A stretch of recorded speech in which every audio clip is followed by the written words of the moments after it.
साथ संगत जी प्यार से कहिए धन निरंकार जी। साथ संगत जी मैं आशा करूंगा कि आपके जीवन में खुशियां ही रहे। और साथ संगत जी हमेशा हम लोग को एक बात हमेशा रहता है कि बुरा आदमी सुखी क्यों है। हम लोग का नजरिया देखने में ऐसा लगता है कि जो पाप करता है पापी सुखी रहता है, जो सुखी करता है वो दुखी रहता है। तो साथ संगत जी एक इसी पे आपको विचार कह रहा हूँ। एक गांव में दो पड़ोसी पंडित थे। एक पंडित थोड़ा पढ़ा लिखा था जो गांव में पूजा पाठ कर सकता था और गांव की मंदिर थी, मंदिर का भी पूजा पाठ करता था, लेकिन उसके अंदर घमंड था। अब जब एक पड़ोसी पंडित बेचारा पढ़ा लिखा कम था, पिता की स्थिति खराब थी, अब उसका पढ़ाई लिखाई से वो पूजा पाठ नहीं कर पा रहा था। अब वो जो घमंडी पंडित 3-4 गांव को अपने बस में कर लिया था कि सबका पूजा पाठ मैं ही करूंगा और जो माता जी का मंदिर है मैं ही पूजा करूंगा। अब जो लिखा कम पंडित है उसका भाई स्थिति खराब होते जा रहा है, क्योंकि उसके पास पैसा आने का जरिया भी नहीं है, न खेती बाड़ी है, और जितना भी सब प्रजा का पूजा करने के लिए वही घमंडी पंडित तैयार हो गया। तो साथ संगत जी जो उसकी माँ थी, माँ गांव में मुखिया से बोली कि भाई मेरा भी पद होता है, आधा गांव का पूजा हमको दो और गांव का मंदिर का 1 महीना का उनको दो, 1 महीना का हमको दो। तो गांव का मुखिया बोला भाई अपने गांव का हम कर सकते हैं, दूसरे गांव का मैं नहीं कर सकता। तो उसकी माँ ने बोला अपने ही गांव का कर दो, कम से कम आधा में हम लोग खाएंगे जिएंगे। तो गांव वाले ने मिलके आधा गांव को उसको पूजा पाठ दे दिए और मंदिर का भी पूजा दे दिए।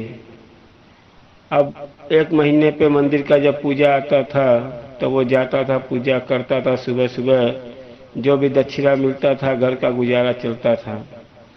और जो गांव का पूजा जब आता था तो दूसरे गांव का पंडित लाके या उसी को घमंडी पंडित को ले जाके पूजा करवाता था, जो उसको 2 हिस्सा देता था, 1 हिस्सा अपना लेके वो काम चलाता था।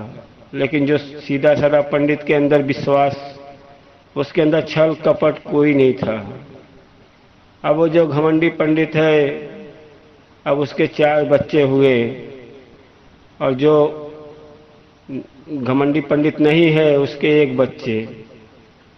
अब जब उसके चारों बच्चे हुए तो चारों बच्चे ऐसा ऐसा निकलने लगे, कोई चर्सी निकलने लगा, कोई मंदिर पे जाके उसका जब 1 महीने का पारी रहता था उसमें भी जाके जबरदस्ती पूजा का पैसा उठा लेते थे। जो बेचारा गरीब पंडित था उसका भी पैसा इधर उधर जाता था, चढ़ाया हुआ पैसा उसका ले लेते थे।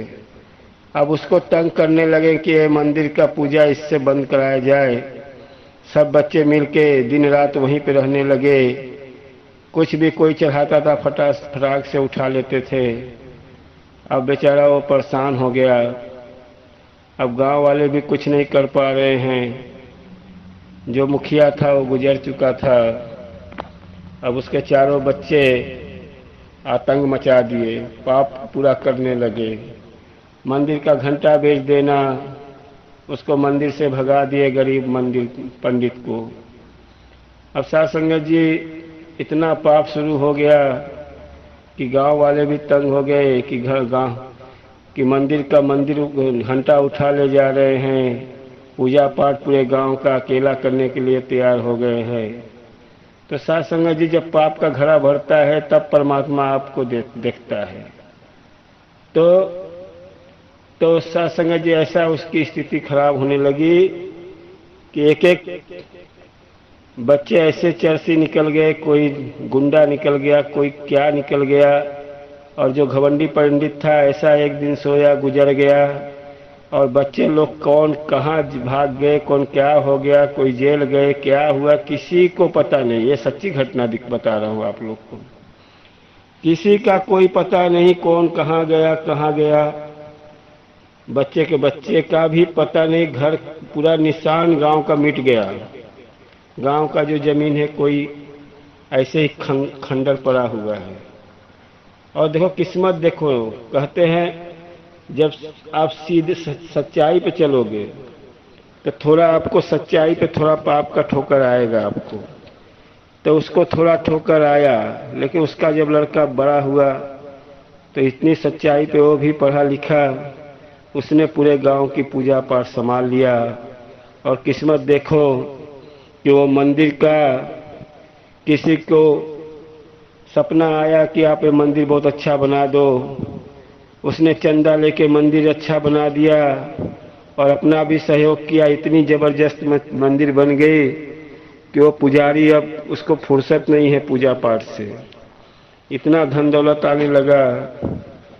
तो साध संगत जी कहते हैं कि जब आप सच्चाई पे रहोगे तो आपको थोड़ा सच्चाई में दुख मिलेगा, लेकिन जब आप मजबूत हो जाओगे तो आपके ऊपर से फिर हमें सुख ही सुख नजर आएगा।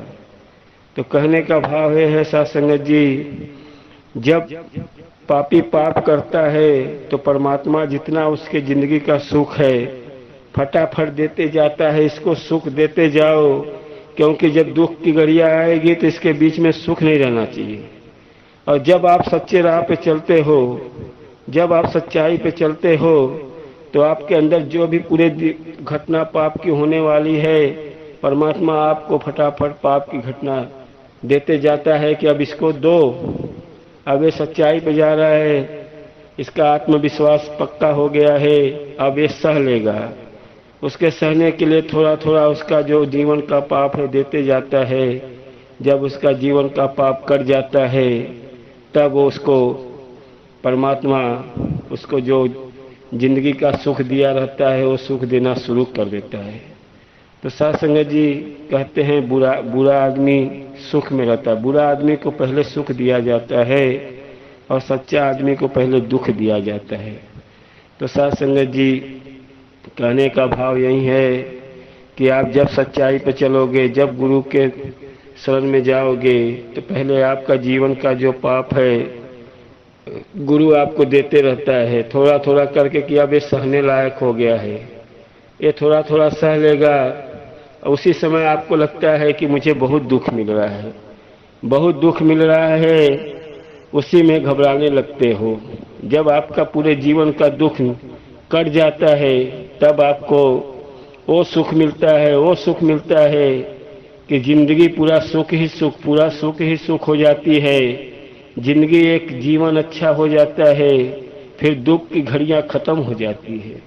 तो साध संगत जी बुरे आदमी का जितना सुख है उसको एक साथ में दिया जाता है, फिर उसकी पाप शुरू होती है।